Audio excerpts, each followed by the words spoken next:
పాకిస్తాన్ వేదికగా Iran, America మధ్య శనివారం శాంతి చర్చలు జరగనున్నాయి. అమెరికా ఉపాధ్యక్షుడు జేడీ వాన్స్, అమెరికా ప్రత్యేక ప్రతినిధులు స్టీవ్ విట్కాఫ్, జేరెడ్ కుష్నర్లు ఇప్పటికే పాకిస్తాన్ చేరుకోగా ఇరాన్ ప్రతినిధులు కూడా ఇస్లామాబాద్కు వచ్చేశారు. ఈ చర్చలు ఎలాంటి ఫలితాలను ఇస్తాయన్న దానిపై యావత్ ప్రపంచం ఎంతో ఆసక్తిగా ఎదురుచూస్తోంది.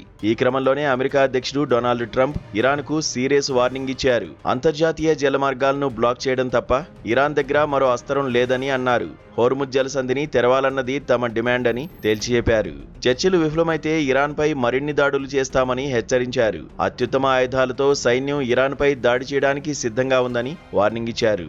ఇరాన్ బలగాలు సైనికంగా ఓడిపోయాయని, ఆ దేశం దగ్గర అణ్వాయుధాలు ఉండకూడదని స్పష్టం చేశారు. చర్చల ఫలితంతో సంబంధం లేకుండా హోర్ముజ్ జలసంధి దానంతటదే తెరుచుకుంటుందని తేల్చి చెప్పారు. ఇరాన్ యుద్ధం చేసేదానికంటే ఫేక్ న్యూస్ మీడియాను, పబ్లిక్ రిలేషన్స్ ను హ్యాండిల్ చేయడంలోనే అద్భుతమైన ప్రతిభ కనబరుస్తోందని ట్రంప్ వ్యంగ్యాస్త్రాలు సంధించారు.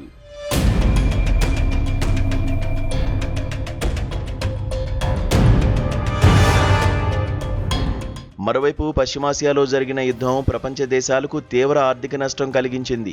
ఆసియా దేశాలు చమురు సంక్షోభంలో చిక్కుకున్నాయి. ఇక ఇరాన్పై దాడికి తెగబడిన అమెరికా కూడా భారీ మూల్యం చెల్లించుకుంది.